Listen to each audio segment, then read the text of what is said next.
நாங்கள் பார்க்க போகிற இடம் வந்து சேரல்ல வாட்டர்ஃபால்ஸ். வாங்க எத்தனை இடத்துல மலைக்கு நினைய போகிறோம், என்ன சம்பவம் இல்லை நடக்குதுன்றதை பார்ப்போம். வியூ செம்மையாக இருக்குல்ல. ஸோ இது கல்கங்கோட வியூ பாயிண்ட் இது. ஏனையினால் போகாமல் யானைக்காட்டு பாதையால் போக போகிறோம். ஏன்னா அப்படி போனால் தான் நாங்கள் சேரல்ல வாட்டர்ஃபால்ஸுக்கு போய் சேரலாம்.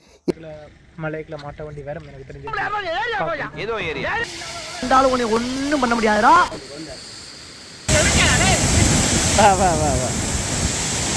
வரக்கூடிய மாதிரி போட்டோ சீரியஸாக இருக்கும். லென்ஸ் கிளீன் பண்ணிக்குவாங்க. இப்போ கிளியரா தெரியுதா? ஓகே, ஸோ முடிஞ்ச வரைக்கும் ஃபோட்டோ ஆரம்பிக்கலாங்களா?